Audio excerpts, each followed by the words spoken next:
السلام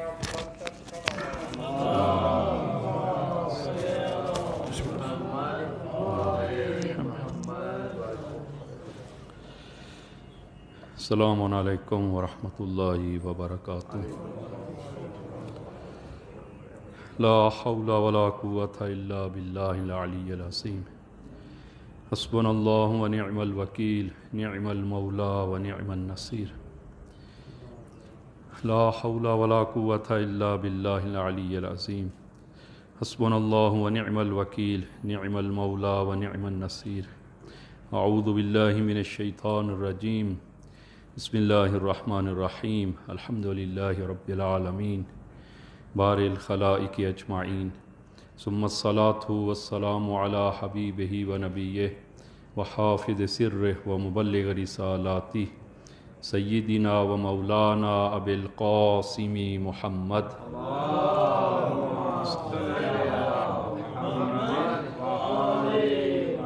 وعلى أهل بيته الطيبين الطاهرين المعصومين الذين أذهب الله عنهم الرجس وطهرهم تطهيرا۔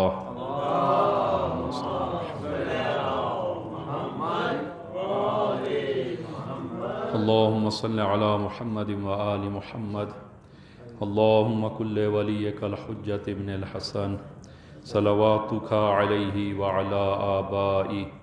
في هذه الساعة وفي كل ساعة وليا وحافظا وقائدا وناصرا ودليلا وعينا حتى تسكنه أرضك طوعا وتمتعه فيها طويلا بحق محمد وآله الطاهرين۔ اما بعد، اوصیکم ونفسی بتقوی اللہ۔ عزیزان، خطبہ اول میں اپنے آپ کو اور آپ عزیزان کو تقوی الہی کی وصیت کرتا ہوں کہ انشاءاللہ خداوند عالم یہ تقوی ہم سب کو عنایت فرمائے۔ اور سب سے پہلے ان ایام کی مناسبت سے امام ہشتم امام علی بن موسیٰ الرضا علیہ السلام آپ کی ولادت باسعادت پہ آپ تمام عزیزان کو اور بالاخص امام زمان عجل اللہ تعالیٰ فرجہ الشریف کی خدمت میں ہدیہ تبریک عرض کرتے ہیں، اور امام رؤوف کی خدمت میں درود و صلوات بھیجتے ہیں۔ اللہم صلی علی علی بن موسیٰ، اللہم صلی علی علی بن موسیٰ الذی ارتضیتہ وردیت بہ من شئت من خلقک، اللہم وکما جعلتہ حجتا علی خلقک قائما بامرک وناصرا لدینک وشاہدا علی عبادک، وکما نصح لهم فی السر والعلانیۃ ودعا الی سبیلک بالحکمۃ والموعظۃ الحسنہ، فصل علیہ افضل ما صلیت علی احد من اولیائک وخیرتک من خلقک انک جواد کریم۔ کہ انشاءاللہ خداوند عالم آپ کی ولادت باسعادت ہم سب کو مبارک قرار دے، اور انشاءاللہ آج ہماری گفتگو اور بحث بھی اسی حوالے سے انشاءاللہ آپ عزیزان کی خدمت میں کچھ عرائض آپ عزیزان کی خدمت میں پیش کریں گے۔ امام کی زندگی کو آج ہم بیان نہیں کریں گے، بلکہ امام کا ایک پیغام جو آپ نے اپنے تمام شیعوں کو جو پیغام آپ نے بھیجا، وہ پیغام آپ عزیزان کی خدمت میں پہنچانا ہے۔ اور وہ روایت جو آپ نے ایک خط کے ذریعے جناب شاہ عبدالعظیم حسنی کو آپ نے جو تحریر فرمایا، اور یہ حدیث جناب مرحوم شیخ صدوق نے اس کو ذکر کیا ہے، جناب مرحوم شیخ مفید علیہ الرحمہ نے اختصاص میں، اور جناب مرحوم مجلسی نے بہار میں اس کو ذکر فرمایا، اور جناب شاہ عبدالعظیم کے شہر رے میں دفن ہیں،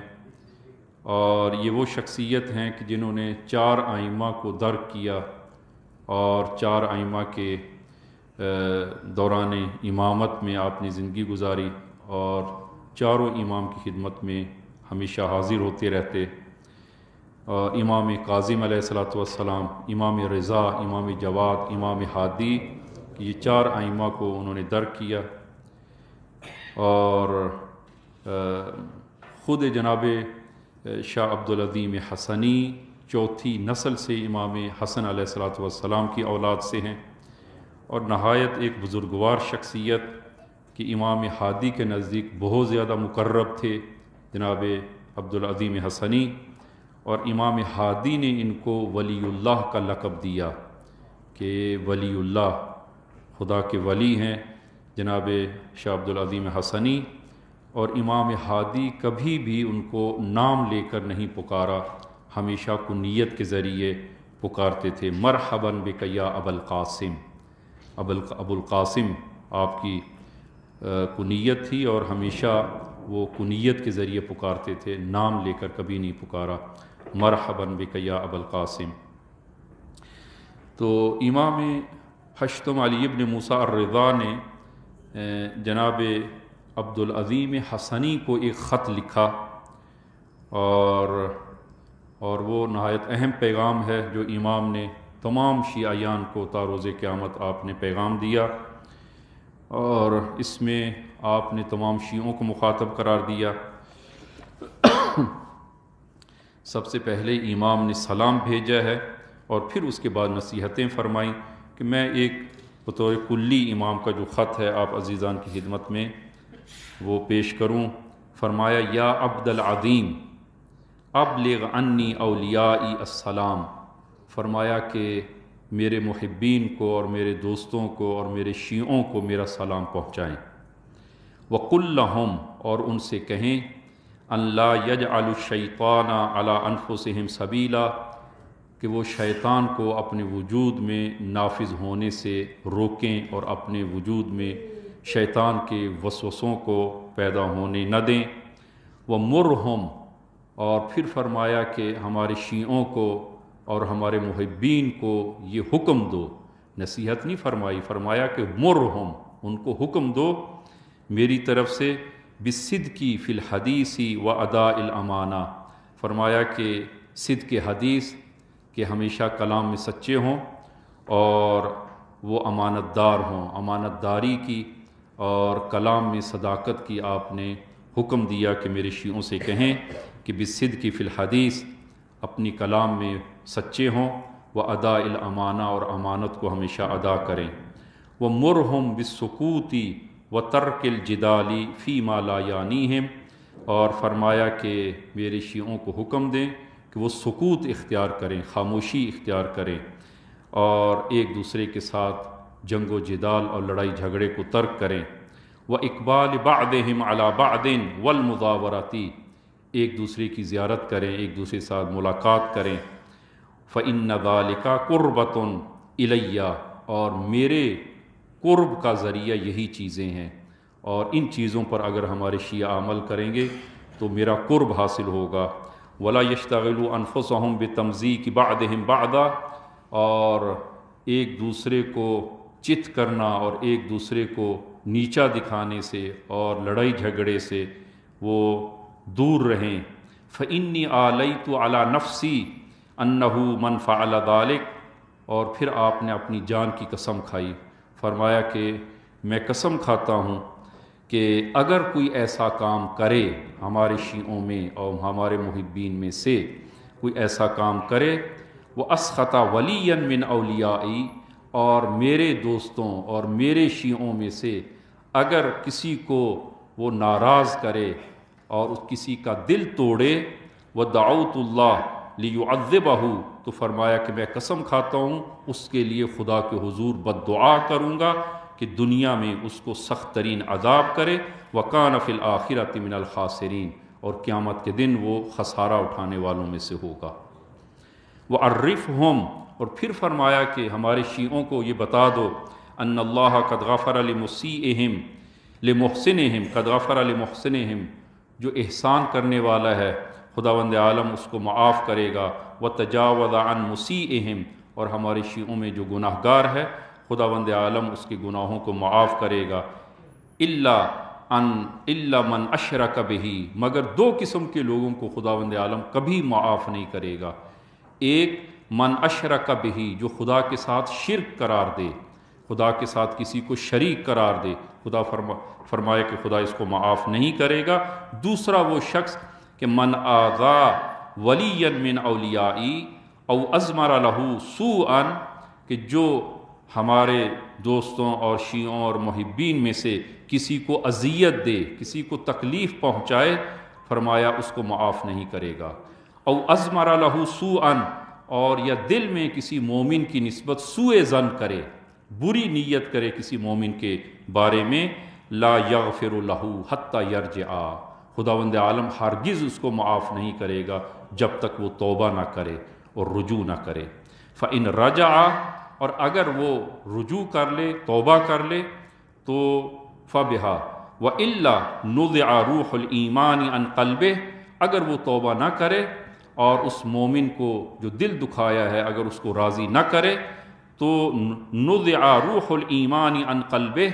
تو اس کے دل سے روح ایمان کو نکال لیا جائے گا، وخرج من ولایتی، اور وہ میری ولایت سے خارج ہو جائے گا، ولم یکن لہ نصیبا فی ولایتنا، اور ہم اہل بیت کی ولایت میں سے اس کو کچھ بھی نہیں ملے گا۔ وَأَعُوذُ بِاللَّهِ مِنْ ذَلِكَ، اور میں خدا کے حضور اس کی پناہ مانگتا ہوں۔ یہ وہ خط ہے کہ جو امام نے شاہ عبد العظیم کے ذریعے ہم تک پہنچایا ہے تا روز قیامت شیعوں تک آپ نے، کہ سب سے پہلے آپ نے اپنے محبین اور اپنے شیعوں کو سلام پہنچایا، اور اس سے معلوم یہ ہوتا ہے کہ یہ پیغام فقط شاہ عبد العظیم کے لیے نہیں تھا بلکہ تمام شیعیان و پیروان اہل بیت علیہم الصلاۃ والسلام کے لیے یہ پیغام ہے۔ اور پھر اس کے بعد آپ نے جو دوسرا جملہ فرمایا کہ وَقُلْ لَهُمْ أَلَّا يَجْعَلُوا لِلشَّيْطَانِ عَلَىٰ أَنفُسِهِمْ سَبِيلًا، کہ ہمارے شیعوں سے کہہ دیں کہ شیطان کے نفوذ کے راستوں کو بند کریں، اس لیے کہ شیطان انسان کا قسم خوردہ دشمن ہے، اور سبیل کہا جاتا ہے راستہ، راستے کو سبیل جو ہے وہ کہا جاتا ہے۔ تو شیطان لوگوں میں اور مومنین میں نافذ ہونے، نفوذ کرنے کے لیے اور اپنا وسوسے کو جاری کرنے کے لیے راستے ڈھونڈتا ہے۔ تو جب راستے ڈھونڈتا ہے تو شیطان دیکھتا ہے کہ کس بندے میں کون سا وہ نقطۂ ضعف ہے، اس نقاط ضعف کو شیطان ڈھونڈتا ہے، اور ان نقاط ضعف کے ذریعے شیطان نافذ ہوتا ہے، نفوذ کرتا ہے انسان کے وجود میں، وسوسہ جو ڈالتا ہے وہ ان کے نقاط ضعف کی تشخیص دینے کے بعد وہ وہاں سے وہ داخل ہوتا ہے۔ کہ بعض لوگ ایسے ہیں کہ جو آنکھوں کے ذریعے شیطان کی ان وسوسوں کا، شیطان کی اس آواز پہ لبیک کہتے ہیں، تو ایسے انسان کی آنکھیں وہ سبیل شیطان کا راستہ، وہ شیطان کا راستہ اس کی آنکھیں قرار پاتی ہیں، لہذا ایسے انسان کی آنکھیں وہ شیطانی آنکھیں قرار پاتی ہیں، کسی غیر محرم کی طرف شہوت کی نگاہ سے دیکھنا، کسی کی ناموس کی طرف دیکھنا، اور ایسی چیز کہ جس کو دیکھنے کے لیے خدا نے روکا ہے اور حرام قرار دیا ہے وہ ان کی طرف نگاہ کرنا، یہ شیطان کی سبیل ہے، راستہ ہے، اس لیے کہ نقطۂ ضعف اس مومن میں یہی ہے، لہذا اسی کے ذریعے شیطان وارد ہوتا ہے۔ بعض لوگوں کی زبان کے ذریعے شیطان وہ داخل ہوتا ہے، اور ایسے وہ مومن کی زبان وہ سبیل شیطان، اس کی زبان سبیل قرار پاتی ہے شیطان کے لیے، لہذا وہ اپنی زبان کے ذریعے فحش دیتا ہے، گالیاں دیتا ہے، تہمت ہے، جھوٹ ہے، ناسزا ہے، کسی مومن کے حق کی حرمت ہے، اسی کے ذریعے ہے، زبان کے ذریعے، اس لیے کہ وہ شیطان، یہ زبان سبیل شیطان قرار پائی ہے۔ لہذا فرمایا کہ ہمارے محبین سے کہیں کہ اپنی زندگیوں میں دیکھیں، تلاش کریں کہ کون سے نقاط ضعف ہیں، ان نقاط ضعف کو دور کریں تاکہ شیطان ان نقاط ضعف کے ذریعے تمہارے وجود میں وسوسہ نہ ڈال سکے، نفوذ نہ کر سکے، کہ اللہ یجعلوا للشیطان علی انفسہم سبیلا، شیطان کو تمہارے وجود میں کوئی راستہ نہ ملے، یا اس قدر اپنے آپ کو محکم کریں، مضبوط کریں تاکہ شیطان کو تمہارے وجود میں وسوسے کے لیے کوئی راستہ نہ مل سکے۔ اور ہر انسان یہ اپنے آپ کو بہتر جانتا ہے کہ بل الانسان علی نفسہ بصیرہ، کہ انسان خود اپنے آپ کو بہتر جانتا ہے، اس کے اندر کون سے نقاط ضعف ہیں، کس کے ذریعے شیطان اس میں وہ نفوذ کر سکتا ہے، کہاں سے انسان میں شیطان داخل ہو سکتا ہے، ان راستوں کو بند کرے تاکہ شیطان انسان پر مسلط نہ ہو سکے۔ دوسرا پھر فرمایا وَمُرْهُمْ، اور ان کو حکم دو، یہ نہیں فرمایا کہ نصیحت کرو میری طرف سے، نہ، مُرْهُمْ، ہمارے شیعوں کو حکم دو میری طرف سے کہ بالصدق فی الحدیث واداء الامانہ، راست گوئی اور امانت داری کا حکم دو۔ پھر فرمایا وَمُرْهُمْ، کہ جتنے جملے ہیں اس کے بعد امام نے سب کے ساتھ وَمُرْهُمْ، حکم دو ان کو، حکم دو ان کو، یعنی میں امام رضا ان کو حکم دیتا ہوں اپنے شیعوں کو کہ بالسکوت وترک الجدال فی ما لا یعنیہم، کہ سکوت کا حکم کرو، خاموشی اختیار کریں، ایک دوسرے کے ساتھ لڑائی جھگڑا نہ کریں، اور خصوصاً ایسی باتیں کہ جو فی ما لا یعنیہم، جو بے معنی باتیں ہیں، جن کی کوئی حیثیت نہیں ہے، ان کی وجہ سے جھگڑا نہ کریں ایک دوسرے کے ساتھ۔ میں مثلا سادہ سا ایک دو مثالیں جو ہے آپ عزیزان کی خدمت میں عرض کروں کہ عام طور پر لڑائی جھگڑوں کی اگر باتیں ہم وہ اس کی تہ میں جائیں تو عام سی باتیں نکلتی ہیں کہ جو اصلا اہمیت کے قابل نہیں ہیں۔ مثلا شادی میں اس نے مجھے سب سے آخر میں دعوت دی ہے، سب سے آخر میں مجھے بتایا ہے، فلانی کو پہلے بتایا، مجھے سب سے آخر میں بتایا، فلانی کو گھر جا کر دعوت دیا اور مجھے ٹیلی فون کے ذریعے دعوت دی۔ لا یعنی باتیں ہیں۔ میاں بیوی کے اندر زوجین کے مابین اختلاف کہ تمہارے باپ نے یہ کیا، تمہاری ماں نے یہ کیا، یہی باتیں ہوتی ہیں فیما لا یعنیہم، ایسی باتیں کہ جن کی کوئی حیثیت اور اہمیت نہیں ہے۔ یا مثلا جو ہے وہ کہ فلاں نے وہ مجھے جو ہے وہ ہدیہ وہ تھوڑا دیا ہے، فلانی کو بڑا دیا ہے، اس قسم کی جو ہے وہ باتیں۔ فرمایا کہ اس قسم کے لا یعنی کلام اور باتیں اس کی وجہ سے وہ لڑائی جھگڑا نہ کریں۔ وَإِقْبَالِ بَعْضِهِمْ عَلَى بَعْضٍ وَالْمُضَاوَرَةِ، اور فرمایا کہ ایک دوسرے کی وہ ملاقات کے لیے جائیں اور ایک دوسرے کی زیارت کریں، اس لیے کہ جب تعلقات بڑھتے ہیں تو مومنین کے مابین جب تعلقات بڑھیں گے ازدواج زیادہ ہوگی، رشتہ داری اور محکم رشتہ ان کے مابین وہ قائم ہوگا۔ جب تعلقات بڑھیں گے تو مشکلات کم ہوں گی، جب تعلقات بڑھیں گے افسردگی انسان کے اندر، پریشانیاں کم ہوں گی۔ لہذا فرمایا کہ ایک دوسرے کے ساتھ وہ تعلقات کو بڑھائیں۔ اور پھر اس کے بعد جو امام نے وہ عجیب جملہ فرمایا کہ اگر تم میرا قرب چاہتے ہو اور میرے قریب ہونا چاہتے ہو تو ایسی صورت میں میرا قرب انہی چیزوں کے ذریعے میرا قرب حاصل ہوگا۔ عزیزان، آج ہم فقط ایک جملہ یہ اس آپ کی کلام میں کہ وہ ہمارا مورد گفتگو ہے اور چند باتیں انشاءاللہ اسی بارے میں ہم عرض کریں گے کہ فرمایا وَلَا يَشْتَغِلُوا أَنفُسَهُمْ بِتَمْزِيقِ بَعْضِهِمْ بَعْضًا، فرمایا کہ اے عبدالعظیم لوگوں سے کہیں کہ میں امام رضا انہیں حکم دیتا ہوں اور ان کو نصیحت کرتا ہوں کہ ایک دوسرے کو تمزیق نہ کریں۔ تمزیق لفظ مزق سے ہے، مزق کہا جاتا ہے کہ کاغذ کو آپ لے کر پھاڑ دیں، اس کو کہتے ہیں مزق کرنا، یا کوئی لکڑی ہے اس کو توڑ دیں، مزق، توڑ دینا، پھاڑ دینا۔ تو تمزیق یعنی ایک دوسرے کو نہ پھاڑیں، یعنی کیا مراد؟ یعنی ایک دوسرے کو نہ توڑیں، ایک دوسرے کو اذیت نہ دیں، ایک دوسرے کو تکلیف نہ پہنچائیں، ایک دوسرے کی آزار اور اذیت کا باعث نہ بنیں۔ وَلَا يَشْتَغِلُوا أَنفُسَهُمْ، وہ ایک دوسرے کو توڑنے میں، ایک دوسرے کی مسخرہ کرنے میں اور ایک دوسرے کو اذیت دینے میں اپنے آپ کو صرف نہ کریں، اپنے آپ کو ضائع نہ کریں۔ کہ آخر میں جو ہے وہ امام نے قسم کھائی کہ میں قسم کھاتا ہوں اگر کوئی ایسا کرے گا اور میرے دوستوں میں سے اور میرے شیعوں میں سے اگر کسی کا تمسخر کیا،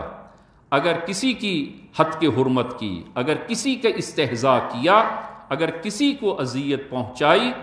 فرمایا کہ میں عہد کرتا ہوں اور قسم کھاتا ہوں کہ خدا کے حضور اس کے لیے بد دعا کروں گا۔ سخت جملہ ہے امام کا کہ میں اس کے لیے بد دعا کروں گا۔ اور آخر میں ہم نے جو پہلا جملہ وہ عرض کیا تھا کہ خداوند عالم دو قسم کے گناہوں کو معاف نہیں کرے گا، ایک شرک کو اور دوسرا جو ہمارے محبین میں سے کسی کا دل توڑے اور کسی کو اذیت پہنچائے اور کسی کو تکلیف پہنچائے، خداوند عالم اس گناہ کو معاف نہیں کرے گا جب تک صدق کے دل سے توبہ نہ کرے۔ اس لیے ہر چیز کی توبہ جو ہے وہ البتہ وہ مختلف ہے۔ عزیزاً، یہ امام کا خط اور نامہ ہے جو آپ نے شاہ عبدالعظیم کے ذریعے وہ ہم تک، آپ سب تک پہنچایا ہے۔ ہم فقط اسی ایک جملے کے حوالے سے وہ قرآنی اور روایی بحث جو ہے وہ آپ عزیزان کی خدمت میں کچھ عرض کریں کہ آیات و روایات میں ایک دوسرے کا، مومنین کو ایک دوسرے کو اذیت پہنچانا، آزار پہنچانا، تکلیف پہنچانے کی بہت زیادہ مذمت ہوئی ہے۔ اور آپ ملاحظہ فرمائیں کہ قرآن کریم میں سورہ احزاب، البتہ ہماری وہ بحث جو ہے وہ سورہ احزاب میں ہی ہے کہ انشاءاللہ آئندہ جمعے سے اس کو ہم جاری رکھیں گے، کہ سورہ احزاب میں آیہ نمبر 56، 57 اور 58 ان 3 آیات کو، جو مسلسل 3 آیات ہیں، ان کو آپ وہ واپس جا کر ان کو آپ ملاحظہ کیجئے گا کہ یہ 3 آیات ہیں کہ آیہ نمبر 56 میں، البتہ یہ آیہ نمبر 56 وہی ہے کہ جو آپ ہمیشہ پڑھتے ہیں، سب کو یاد ہے، اور امام رضا علیہ السلام سے ہی روایت ہے۔ صلی اللہ علیہ محمد وعلی محمد، فرمایا کہ جو اس آیت کو نماز کے بعد پڑھے خداوند عالم اس کی حاجات کو قبول فرماتا ہے، اور وہی آیت ہے کہ جس کو ہم نماز کے بعد پڑھتے ہیں، ان اللہ و ملائکتہ یصلون علی النبی یا ایھا الذین آمنوا صلوا علیہ وسلموا تسلیما۔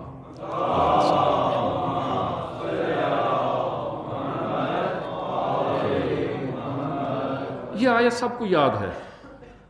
لیکن اس آیت میں تھوڑی سی توجہ آپ عزیزان کی وہ چاہیے کہ اس آیت کا معنی کیا ہے۔ کبھی غور کیا آپ نے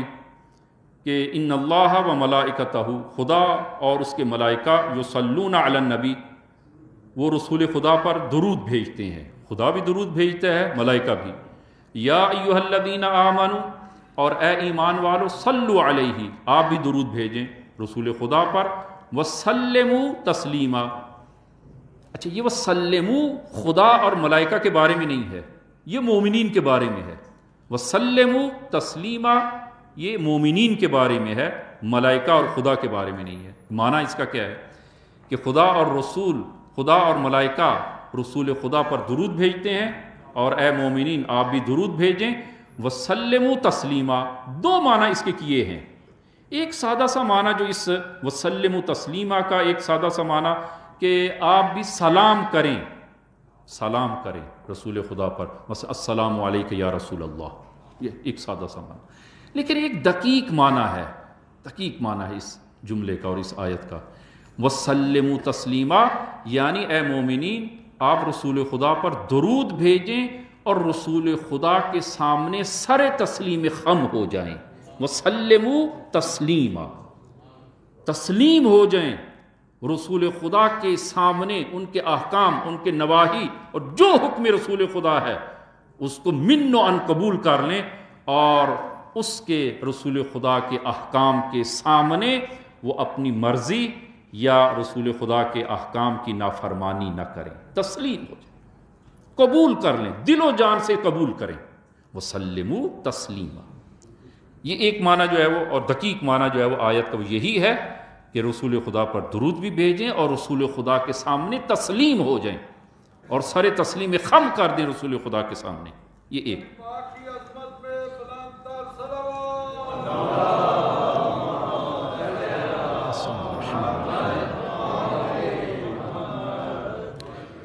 دوسری آیت، آیہ نمبر سورہ احزاب آیہ نمبر 57، اب اس کو غور فرمائیں، ترتیب کے ساتھ یہ آیات ہیں قرآن میں۔ ارشاد ہوتا ہے ان الذین یؤذون اللہ ورسولہ، جو لوگ خدا اور اس کے رسول کو اذیت پہنچاتے ہیں، تکلیف پہنچاتے ہیں، خدا اور اس کے رسول کو جو تکلیف پہنچاتے ہیں، لعنہم اللہ فی الدنیا والآخرہ، خداوند عالم وہ ان پر، خدا کی لعنت ہو دنیا اور آخرت میں ان پر، جو خدا اور رسول کو اذیت پہنچاتے ہیں۔ وَأَعَدَّ لَهُمْ عَذَابًا مُهِينًا، اور خداوند عالم نے ان کے لیے عذاب مہین قرار دیا ہے۔ عذاب مہین یعنی ذلت آمیز عذاب ان کے لیے قرار دیا ہے۔ دیکھیں عزیزان کہ جو عذاب ہے یہ گناہ کے ساتھ مناسب ہوتا ہے، مناسبت ہوتی ہے گناہ اور اس کے عذاب کے ساتھ۔ اگر قرآن کریم میں وہ عذاب عظیم ہے، اگر گناہ عظیم ہو تو عذاب عظیم ہے، اور اگر وہ گناہ مہین ہو تو عذاب بھی مہین ہوگا۔ تو عذاب عظیم یعنی بڑا گناہ جیسے زنا ہے، فحشا ہے، گناہ عظیم ہے، اور اس کے لیے عذاب بھی عذاب عظیم ہے۔ قرآن میں عذاب عظیم آیا ہے۔ اسی طرح اگر عذاب جو ہے وہ عذاب علیم آیا ہے، عذاب علیم دردناک عذاب، تو اگر گناہ علیم ہو، دردناک گناہ ہو، اس کے لیے عذاب بھی عذاب علیم ہوگا۔ جیسے قتل ایک گناہ علیم ہے، دردناک گناہ ہے، لہٰذا اس کے لیے عذاب بھی خداوند عالم نے عذاب علیم قرار دیا ہے۔ تیسری چیز جو آئی ہے قرآن میں عذاب مہین۔ عذاب مہین جو ہے وہ کہا جاتا ہے کہ ایسا گناہ مہین جو توڑ دینے والا ہو، خدا اور اس کے رسول کو اذیت دینا یعنی خدا اور رسول کو توڑنے کے مترادف ہے، لہذا اس کے لیے عذاب مہین یعنی توڑنے والا عذاب، یعنی ذلت آمیز۔ انسان جب ذلیل و خوار ہو جاتا ہے ٹوٹ جاتا ہے انسان، لہذا اس کے لیے عذاب مہین کی تعبیر آئی ہے قرآن میں کہ اس آیت میں فرمایا وَأَعَدَّ لَهُمْ عَذَابًا مُهِينًا، جو خدا اور اس کے رسول کو اذیت پہنچائے اور تکلیف پہنچائے ان کے لیے توڑنے والا عذاب ہے، یعنی ذلت آمیز عذاب قیامت کے دن، دنیا میں بھی اور آخرت میں بھی ان کے لیے ذلت آمیز عذاب۔ لہٰذا عزیزاً پہلی چیز جو اس آیت میں کہ اس آیہ مبارکہ میں کہ عزیزاً خدا، رسول اور اہل بیت، البتہ اہل بیت کا اس آیت میں ذکر نہیں ہے، حدیث میں ذکر ہے۔ حدیث میں وہ اہل بیت کو وہ خدا اور رسول کے ساتھ قرار دیا ہے۔ آپ ملاحظہ کریں یہ کہ رسول خدا فرماتے من آذا اہل بیتی فقد آذانی، جس نے میری اہل بیت کو اذیت پہنچائی اس نے مجھ رسول کو اذیت پہنچائی، اور رسول کی اذیت کا عذاب مہین ہے وہ قرآن کریم میں۔ پس خدا، رسول اور اہل بیت کو اذیت نہ پہنچائے اس دوسری آیت میں۔ خوب عزیزاً یہ ایک سوال ہو سکتا ہے کہ کیا ممکن ہے کہ کوئی شخص، کوئی مومن، کوئی مسلمان، کافر جو ہے ان کو چھوڑیں،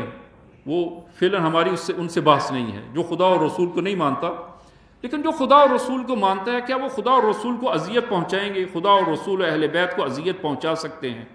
تو جواب کیا ہے؟ ہاں پہنچا سکتے ہیں۔ کیسے وہ خدا اور رسول اور اہل بیت کی اذیت جو ہے وہ کیسے شمار ہوگی؟ مثلا بطور مثالیں ایک دو مثالیں آپ عزیزان کی، مثلا اہل بیت کے حق میں غلو کرنا، یعنی اہل بیت کو مقام الوہیت تک پہنچانا، یہ اہل بیت کی اذیت کا باعث ہے۔ اہل بیت اس کو پسند نہیں کرتے، اہل بیت نے طول تاریخ میں اس کو قبول نہیں کیا، اور وہ ابو الخطاب امام صادق کے دور میں کہ وہ چند صباح امام کی خدمت میں رہا، پھر گمراہ ہوا، اور اس نے ایک الگ جو ہے وہ خطابیہ مکتب جو ہے وہ تشکیل دیا، اور اس کا کہنا یہ تھا کہ نعوذ باللہ امام صادق خدا ہیں اور میں ان کا نبی ہوں۔ یہ اس قسم تاریخ میں امام صادق کے دور میں، ائمہ کے دور میں ہوئے، جو آج بھی یہ مسئلہ وہ گوشو کنار میں کہیں نظر آتا ہے کہ ائمہ کو اور خصوصاً امیر المومنین کو مقام الوہیت تک پہنچاتے ہیں، یہ شرک ہے، اور اہل بیت کسی صورت میں راضی نہیں ہیں، اور اہل بیت کی اذیت کا باعث بنتے ہیں، اور اس آیت کے مصداق ہیں۔ اسی طرح اہل بیت کے فضائل کو جو چھپاتا ہے، اس سے بھی اہل بیت راضی نہیں ہے، اذیت کا باعث بنتا ہے۔ اور اسی طرح اہل بیت کی اذیت کا باعث ایک اور مورد،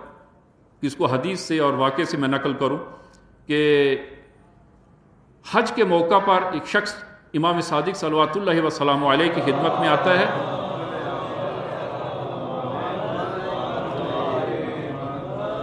جو ہی امام کے سامنے آیا، سلام کیا، امام نے فرمایا فلانی نام لے کر فرمایا تم ہماری تحقیر کرتے ہو، ہماری تحقیر کرتے ہو تم. عرض کرتا یا ابن رسول اللہ، میں پناہ مانگتا ہوں خدا کی کہ میں نے کبھی آپ کی تحقیر کی ہو، میں نے کبھی بھی آپ کی تحقیر نہیں کی. فرمایا کہ وہ جحفہ میں ایک مومن کھڑا تھا اور تمہاری سواری پہ جگہ تھی، اور وہ 1 فرسخ 2 فرسخ تمہارے ساتھ جانے کا اس نے کہا کہ مجھے 2 فرسخ اپنے ساتھ سواری پہ سوار کر لو، سخت گرمی کا موسم ہے اور میرے لیے چلنا مشکل ہے، 2 فرسخ مجھے بھی سواری پہ سوار کر لو. اور تم جلدی میں بھی نہیں تھے، سوار کر سکتے تھے، سوار نہیں کیا اور بے اعتنائی سے تم وہاں سے گزر گئے ہو. تم نے میری اہانت کی ہے اور تحقیر کی ہے، اس لیے کہ جس نے ایک مومن کی تحقیر کی ہے، میں امام صادق کی اس نے تحقیر کی ہے. تحقیر اہل بیت راضی نہیں ہے، اہل بیت اس کو پسند نہیں کرتے، اہل بیت کی وہ اذیت کا باعث بنتا ہے. اہل بیت کی اذیت کا باعث ایک اور مورد کہ انشاءاللہ اس کو روایات سے میں عرض کروں گا، اگرچہ بعض عزیزان کے لیے شاید سخت ہو، وہ بالآخر میرا وظیفہ ہے میں اس چیزوں کو آپ عزیزان تک پہنچاؤں. اور وہ یہ ہے کہ جو لوگ، کیونکہ بعض لوگوں کی زندگی میں وجوہات کا ادا کرنا، وجوہات یعنی خمس و زکوٰۃ و ان کا ادا کرنا وہ سخت ہے، اور وہ ذرا اس میں سستی اور کوتاہی سے کام لیتے ہیں. تو عزیزاً جو اہل بیت کے حق کو ادا نہ کرے، یہ اہل بیت کے حق میں وہ حق تلفی ہے اور اہل بیت کے لیے اذیت کا باعث ہے، جو اہل بیت کے حق کو ادا نہ کرے. البتہ وقت نہیں کہ میں تفصیل اس میں عرض کروں کہ وہ جب بعض اوقات یہ سننے میں آتا ہے کہ اہل بیت ابھی تو امام غیبت کبریٰ میں ہے اور معاشرے میں وہ بذات خود جو وہ موجود نہیں ہے، یعنی البتہ ہماری نگاہوں میں نہیں ہے، اگرچہ امام اسی زمین پہ ہیں اور اسی معاشرے میں ہیں، لیکن ہماری نگاہوں سے اوجھل ہیں. تو پھر ہم خمس کیوں دیں؟ عزیزاً پورے دین کو آپ نے کہاں سے لیا ہے اور پورے دین پر آپ عمل کہاں سے کرتے ہیں؟ اہل بیت کے حکم کے مطابق کہ جب غیبت کبریٰ کا دور ہے تو ہمارے فقہا کی طرف رجوع کریں، حلال و حرام میں ہمارے فقہا کی طرف رجوع کریں. لہذا ہم اپنے دین کو، نماز یہاں پر نماز قصر ہے یا تمام ہے، حج کے مسائل ہیں، دیگر مسائل ہیں، خوب اس میں ہم ایک مرجع کی طرف رجوع کرتے ہیں، فقہا کی طرف رجوع کرتے ہیں، اپنے دین کو وہاں سے لیتے ہیں. البتہ بحکم امام ہم اپنے دین کو فقہا سے لیتے ہیں. خوب جب اپنے دین کو فقہا سے لیتے ہیں، خوب یہ مسئلہ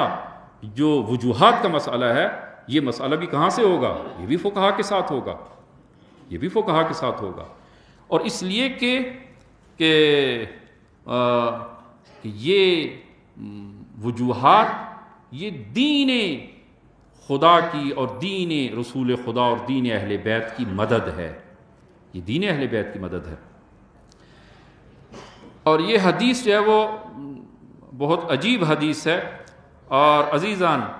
اپنی وجوہات کو ادا کرنے کے بعد یا ادا کرتے ہوئے کبھی بھی احسان نہ جتلائیں، کبھی بھی احسان نہ جتلائیں، اس لیے کہ یہ اہل بیت کا حق ہے، یہ دین کا حق ہے اور دین نے لازم قرار دیا ہے، پھر احسان کس چیز کا؟ اور اس حدیث کو آپ ملاحظہ فرمائیں کہ قرآن کریم میں ہے لا تبطلوا صدقاتکم بالمن والاذی، اپنے صدقات کو منت جتا کر وہ باطل نہ کریں. البتہ یہ پوری آیت ہے، وہ ابھی وقت نہیں ہے کہ میں اس آیت کو پڑھوں اور کامل کروں. آپ ملاحظہ کریں اس قرآن کریم میں، اس آیت کو آپ ملاحظہ کیجئے گا کہ سخت آیت ہے یہ اس بارے میں. امام رضا علیہ الصلوۃ والسلام کی خدمت میں ایک مالدار شخص، ایک مالدار شخص خراسان کا یا کہیں اور کا کوئی بڑا تاجر، وہ بہت زیادہ مال امام کی خدمت میں لے کے آیا. اب مال وہ وجوہات شرعیہ یعنی خمس تھا یا کوئی اور مال تھا، ہدیے کے طور پر تھا، لیکن ایک خطیر رقم، بڑی رقم لے کر امام کی خدمت میں آیا. اور روایت میں ہے فی نفس ہی، اس نے اپنے دل میں، زبان پہ نہیں لایا، اپنے دل میں یہ سوچا کہ اور یہ خیال کیا کہ اگر ہم نہ ہوں تو ائمہ کو مال کون دے گا، اور اگر ہم نہ ہوں تو ائمہ کس طرح زندگی گزاریں گے.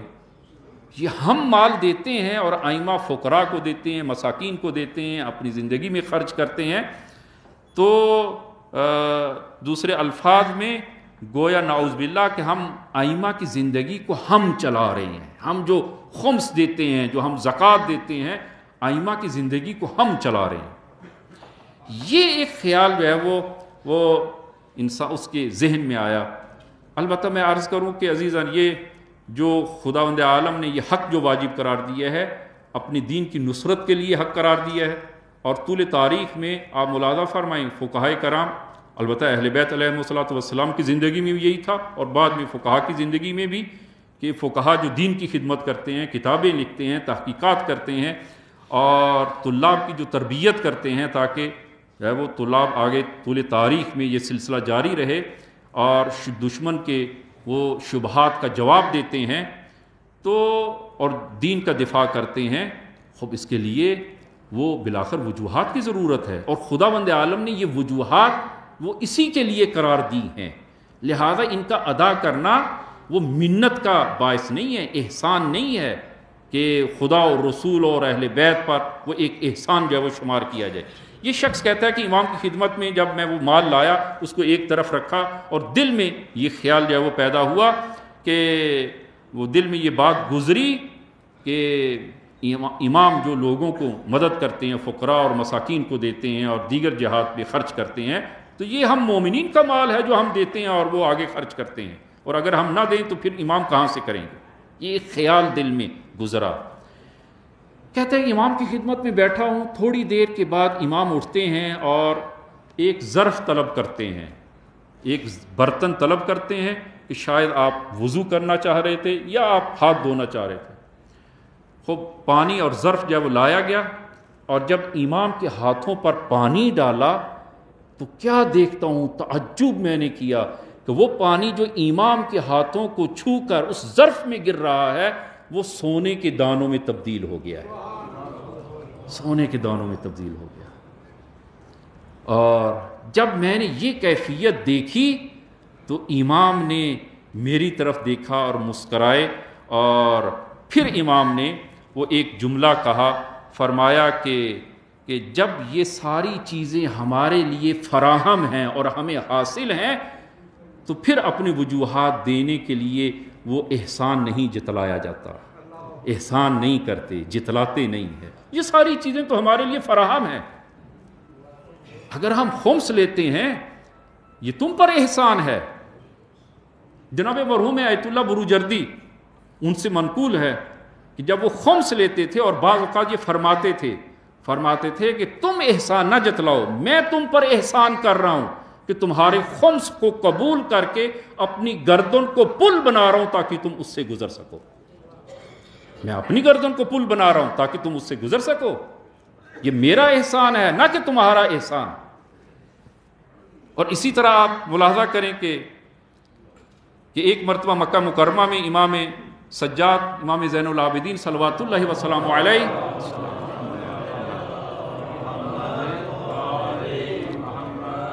آپ مشغول طواف تھے. عبد الملک مروان وہ بھی مطاف میں آتا ہے اور امام کو دیکھتا ہے اور کہتا ہے امام سے کہ آپ ہم سے بے اعتنائی کرتے ہیں اور ہماری کوئی اعتنا آپ نہیں کرتے، جب کہ آپ کے بابا کو ہم نے شہید نہیں کیا، وہ یزید نے شہید کیا ہے، ہم نے شہید نہیں کیا. تو امام نے فرمایا کہ وہ اپنے گناہ کا عقاب اور عذاب پا رہا ہے، اور اگر تم بھی اس قسم کے گناہ کے مرتکب ہوئے تو تم بھی اس کا عذاب پا لو گے، اور مجھے تم لوگوں سے کوئی سروکار نہیں، میں اپنی بندگی میں اپنی عبادت میں مشغول ہوں. عبد الملک کہتے کہ آغا ہمارے پاس دین تو نہیں ہے لیکن ایک اچھی دنیا ہمارے پاس ہے، آپ آئیں ہمارے پاس، ہمارے دربار میں آئیں، اور اگر آپ کو کوئی حاجت ہو، اگر مال کی ضرورت ہو تو آپ آئیں اور لے جائیں، بالآخر آپ کی زندگی ہے اور آپ کے اخراجات ہیں. امام نے جب دیکھا کہ یہ عبد الملک اپنی دنیا کی باتیں کر رہا ہے کہ ہمارے پاس ایک اچھی دنیا ہے، تو اپنی دنیا ہمارے سامنے وہ لا رہا ہے، اپنی دنیا ہمیں دکھا رہا ہے. تو حدیث میں آیا ہے کہ امام نے اپنی عبا اتاری، اس کو اکٹھا کیا اور زمین پر پھینکا. پھینکنے کے بعد اس عبا کو اٹھایا اور پہن لیا۔ جو ہی امام نے اپنی عبا کو زمین پر پھینکا، اس عبد الملک مروان نے نہیں معلوم کیا دیکھا کہ اس کی حالت غیر ہوگی اور غشی جیسی کیفیت طاری ہوگی، گر گیا۔ اس کو اٹھا کے ایک طرف لایا گیا، پوچھا گیا کہ عبد الملک آپ کو کیا ہوا؟ کہا کہ میں نے دیکھا کہ امام نے جب عبا اٹھا کر زمین پر پھینکی، وہ پوری عبا وہ در سے اور سونے و جواہرات سے وہ پر تھی۔ عجیب، میں نے امام کی عبا کو دیکھا کہ جو دروں سے پر تھی۔ امام نے عبا اٹھائی اور پھر پہن لی کہ جب ان ائمہ ہدا علیہ السلام کے لیے یہ دنیا ان کے لیے آمادہ ہے، ان کے لیے حاصل ہے، اور ہم جو ہے وہ یہ وجوہات کو وہ ادا کرتے ہیں، تو یہ احسان نہیں ہے اہل بیت پر، یہ حق ہے، اور یہ دین الہی میں وہ مدد ہے دین الہی کی۔ لہذا فرمایا کہ ہاں، اور رسول خدا سے بھی ایک حدیث ہے، ایک واقعہ رسول خدا سے بھی ہے کہ حضرت زہرا صلوات اللہ وسلام علیہا کی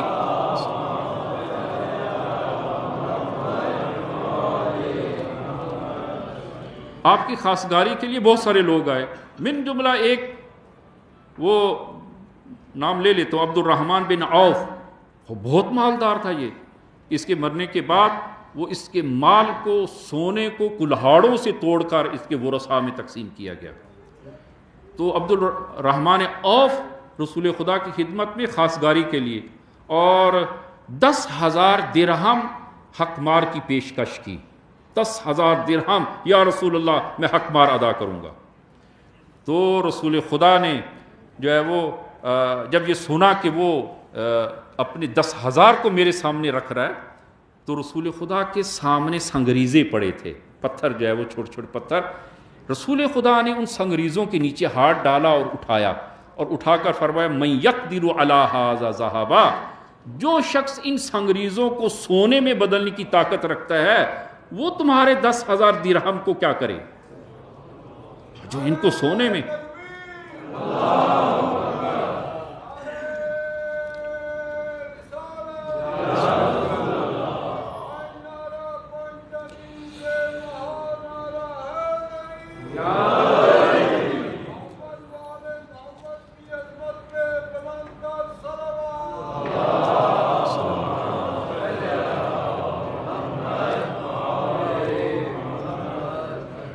عزیزان، 2 آیات آپ عزیزان کی خدمت میں پیش کی ہیں، سورہ احزاب آیت نمبر 56 اور 57 کہ ان اللہ و ملائکتہ یصلون علی النبی، ایک آیت نمبر 56، آیت نمبر 57 ان الذین یؤذون اللہ و رسولہ۔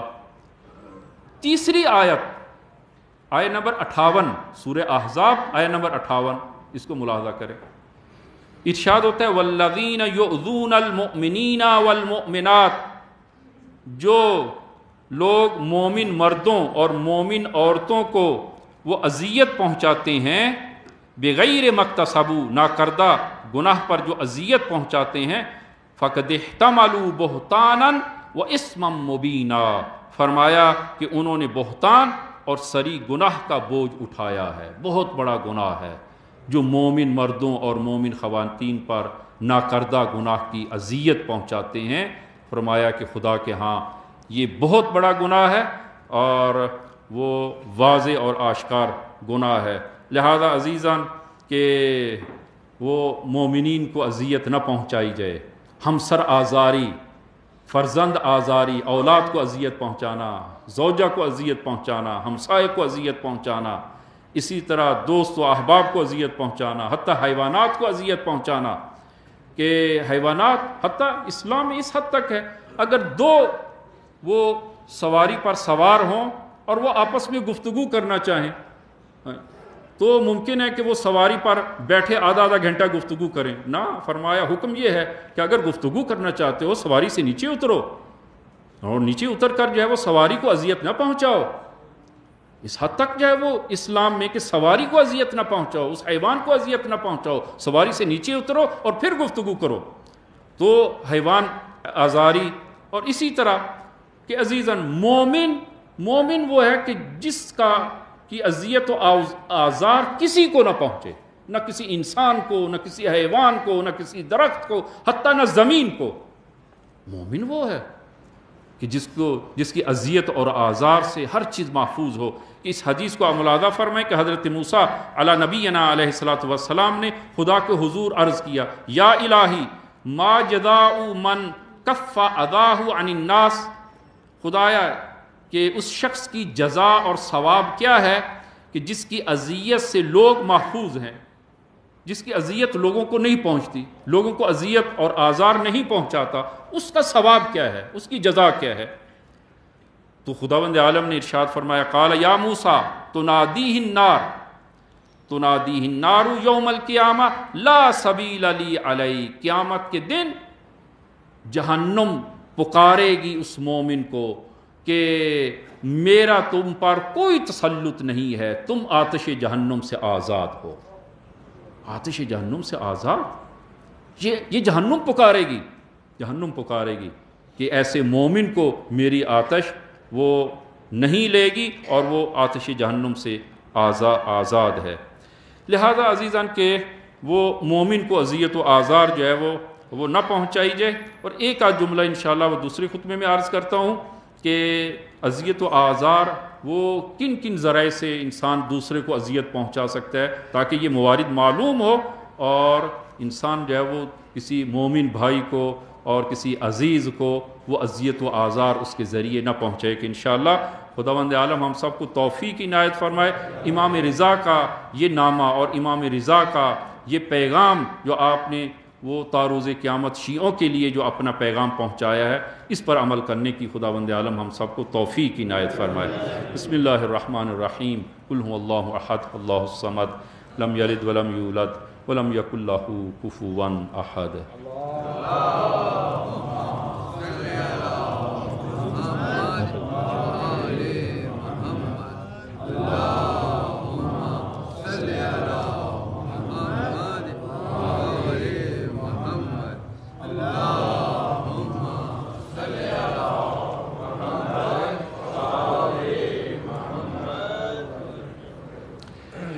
بسم اللہ الرحمن الرحیم. الحمدللہ رب العالمین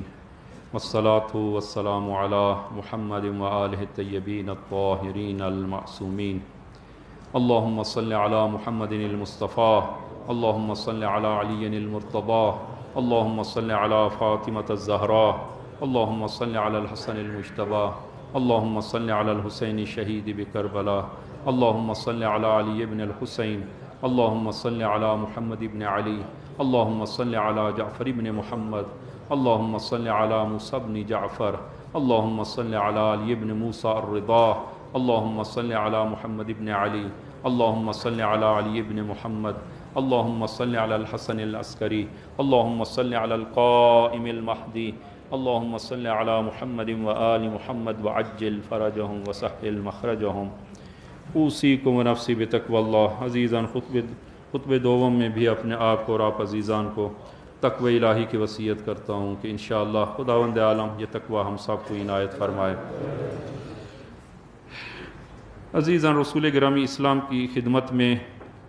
شخص جو وہ حاضر ہوتا ہے، یا رسول اللہ ہمسایہ مجھے اذیت کرتا ہے، میں کیا کروں؟ رسول گرامی اسلام نے نصیحت اور وصیت فرمائی کہ صبر کرو. البتہ عزیزاً ہمسائیں کو بہت حقوق ہیں، چاہے ہمسایہ مسلمان ہو یا غیر مسلم ہو. حتیٰ رسول گرامی اسلام فرماتے ہیں کہ جبرائیل نے مجھے اس قدر ہمسائے کی نصیحت اور وصیت فرمائی کہ مجھے ایسا لگنے لگا کہ شاید ہمسایہ میری ارث میں بھی شریک ہے، اس قدر جو ہے وہ. تو البتہ ہماری زندگی عزیزاً بہت دور ہو چکی ہے اس حوالے سے. ہمارے وہ شہروں کی اور گھروں کی ساخت اور بناوٹ وہ اسلامی وہ طور طریقوں سے دور ہے، اور اسی طرح ہمارا رہن سہن، اسی طرح ہمارا طرز زندگی. البتہ شہروں میں، دیہاتوں میں تو شاید یہ نہ ہو، شہروں میں جو ہے وہ رات 12 بجے وہ کوئی کام سے آتا ہے اور دروازے پہ کھڑے ہو کر زور زور سے جو ہے وہ ہارن بجاتا ہے، پورے ہمسائے جو ہیں وہ اس سے اذیت میں ہیں. یا رات 12 بجے کوئی وہ پارک کے لیے جو ہے وہ تیاری کرتے ہیں، رات 12 بجے پارک جانے کی تیاری کرتے ہیں اور شور شرابہ اور ہارن بجا رہے ہیں. اب یہ اذیت ہے، وہ ہمسایوں کو اذیت ہے کہ جو ہرگز جو ہے وہ درست نہیں ہے. تو یہ بندے خدا رسول خدا کی خدمت میں آ کر کہ یا رسول اللہ ہمسایہ مجھے اذیت کرتا ہے. آپ نے اسے فرمایا کہ صبر کرو، چلا گیا۔ کچھ دنوں کے بعد پھر آیا، یا رسول اللہ وہ اذیت سے باز نہیں آیا، تو آپ نے پھر فرمایا صبر کرو۔ تیسری مرتبہ پھر آیا، آپ نے پھر تیسری مرتبہ صبر کی تلقین کی۔ پھر چوتھی مرتبہ آیا، یا رسول اللہ قابل صبر نہیں ہے، اس کی اذیت میرے لیے قابل صبر نہیں ہے۔ رسول خدا نے فرمایا کہ میں ایک نسخہ تمہیں دیتا ہوں، ایک طریقہ تمہیں یاد دلاتا ہوں، جو اس پہ عمل کرو کہ انشاءاللہ کہ اس کی اصلاح ہو جائے گی اور وہ اذیت سے باز آ جائے گا۔ کیا کروں یا رسول اللہ؟ فرمایا جمعہ کے دن، معلوم ہے کہ رسول خدا کے دور میں جمعہ واجب عینی تھا، ہاں واجب عینی تھا، ہر شخص پر جمعہ واجب تھا، تو واجب عینی ہونے کی صورت میں تو فرمایا کہ جمعہ کے دن اپنے گھر کا پورا اثاثہ آپ نکال کر گلی میں رکھ دیں اور اس کے اوپر بیٹھ جائیں، اور جب لوگ جمعے کے لیے آئیں گے، گزریں گے، پوچھیں گے کہ یہ کیا ہوا، تو بتانا کہ ہمسائے کی اذیت کی وجہ سے میں نے اثاثہ باہر نکالا ہے۔ اس نے یہی کیا، گھر کا اثاثہ گلی میں نکالا، اوپر بیٹھ گیا۔ اب جمعے کا ٹائم ہوا، لوگ آنا شروع ہوئے، تو ایک آیا کہ بھائی آپ ادھر کیوں اثاثہ کیوں رکھا ہے، سامان ادھر کیوں رکھا ہے؟ کیا کروں، ہمسائے کی اذیت کی وجہ سے، خدا لعنت کرے۔ دوسرا آتا ہے اور اس نے پھر پوچھا کہ بھائی آپ نے یہ کیا کیا؟ کہا کہ ہمسائے کی اذیت کی وجہ سے، خدا اس کے عذاب میں اضافہ کرے۔ تیسرا، چوتھا، جب اس ہمسائے نے دیکھا کہ لوگوں کی میرے بارے میں ایک غلط نظریہ اور تصور جو ہے وہ پیدا ہو رہا ہے، وہ آتا ہے اور اس ہمسائے کے اس کی خدمت میں اور اس ہاتھ باندھتا ہے کہ آپ اثاثہ اپنا گھر میں رکھیں اور آئندہ کے بعد میں تجھے اذیت نہیں کروں۔ رک گیا۔ افکار عمومی کے ذریعے، کہ جب عمومی افکار انسان کے بارے میں جب غلط ہونا شروع ہو جائیں تو بعض اوقات انسان کی جو ہے وہ اصلاح ہو جاتی ہے۔ رسول خدا نے اسی سے استفادہ کیا، مومن کو اور ہمسائے کو اذیت نہ دی جائے۔ عزیزاً، اذیت کبھی نگاہ کے ذریعے ہوتی ہے، نگاہ کے ذریعے دیکھنے سے، کسی مومن کو بے اعتنائی کی نگاہ سے دیکھنا، چھوڑو، تھوڑا سے جو ہے وہ آنکھوں سے اور نگاہ سے جو ہے وہ آگے آواز منہ سے نہ بولے، نگاہ سے ایک تحقیر آمیز نگاہ، عزیزاً یہ جائز نہیں ہے۔ اب حدیث ملاحظہ کریں، رسول خدا سے حدیث، من نظر الی مؤمن نظرۃ یخیف بہا، کہ اگر کوئی مومن دوسرے مومن کی طرف تحقیر آمیز نگاہ کرے اور جس کے ذریعے اس کو خفیف کرے، اس کو سبک کرے، اس کو ہلکا کرے نگاہوں کے ذریعے، اخافہ اللہ تعالی یوم لا ذل الا ذلہ، قیامت کے دن خداوند عالم اس کی تحقیر کرے گا، اور ایسا دن کہ جس دن خدا کی اس ذل الہی کے علاوہ کوئی سایہ نہیں ہوگا، خداوند عالم اس کی تحقیر کرے گا۔ جو مومن کو نگاہوں سے تحقیر کرے، جو ہے وہ آنکھوں سے، نگاہوں سے، جائز نہیں ہے ایک مومن کو تحقیر آمیز نگاہوں سے دیکھنا۔ دوسرا کہ مومن کو جو اندوہ ناک کرے، مومن کا دل توڑے، ہاں البتہ ناجائز بات پہ نہیں، جائز بات ہے، مومن کا دل توڑتا ہے۔ فرض کر، میں بطور مثال ایک مثال عرض کرتا ہوں، سادہ سی مثال، مومن محتاج ہے، ضرورت مند ہے، آپ کے پاس آتا ہے، اپنی احتیاج اور ضرورت کو پیش کرتا ہے، خوب آپ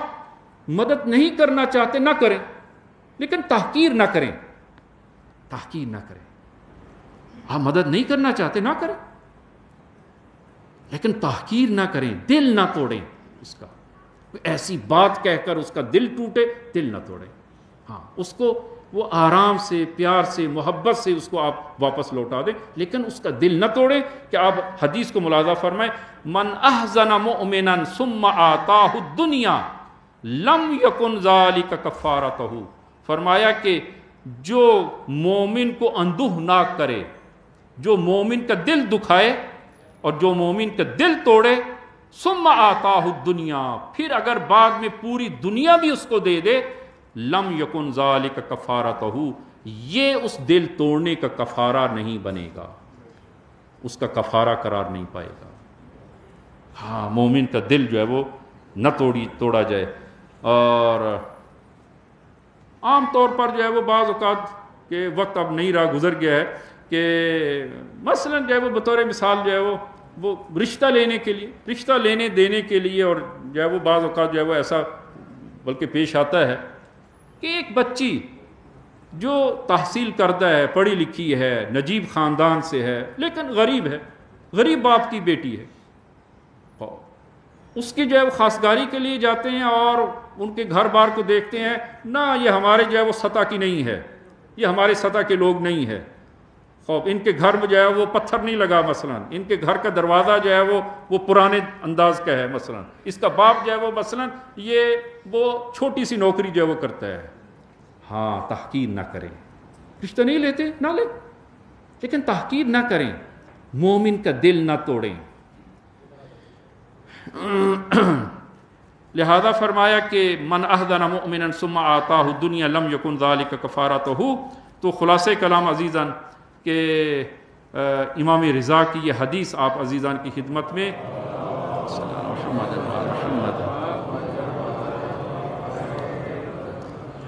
فرمایا شاہ عبدالعظیم ہمارے شیعوں کو ایک تو ہمارا سلام پہنچاؤ، آپ سب کو سلام پہنچایا ہے امام رضا علیہ السلام نے،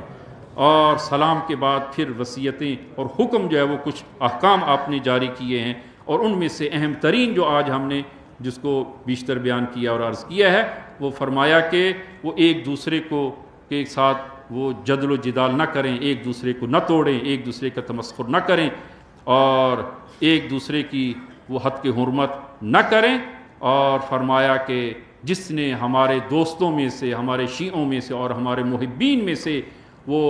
کسی کا تمسخر کیا اور کسی کی تحقیر کی یا کسی کا دل توڑا، فرمایا کہ میں علی ابن موسیٰ الرضا خدا کے حضور عہد کرتا ہوں کہ اس کے لیے بد دعا کروں گا، اور دنیا میں اس کے لیے دردناک عذاب ہوگا، اور قیامت میں بھی ان کے لیے عذاب ہے۔ کہ انشاءاللہ خداوند عالم امام رضا کی ولادت کے موقع پر آپ کی ان نورانی کلمات پر ہم سب کو عمل کرنے کی توفیق عنایت فرمائے۔ خدایا بحق کے امام رضا امام زمان کے ظہور میں تعجیل فرما، ہم سب کو ان کے یار و انصار میں محشور فرما، وطن عزیز کو استحکام عنایت فرما۔ خدایا بحق زہرا بحق امام زمان تمام مومنین کی حاجات شرعیہ کو پورا فرما۔ خدایا ہمارے نوجوان بیٹے اور بیٹیاں دین و دنیا میں کامیاب اور موفق فرما۔ خدایا بحق زہرا بحق امام زمان ہم سب کا خاتمہ بالایمان فرما، ہم سب کا خاتمہ ولایت امیر المومنین پہ فرما۔ خدایا ہم سب کو، ہماری اولادوں کو تا روز قیامت مخلص ترین شیعیان امیر المومنین میں سے قرار دے۔ بسم اللہ الرحمن الرحیم، انا اعطیناک الکوثر فصل لربک وانحر ان شانئک هو الابتر۔ صدق اللہ۔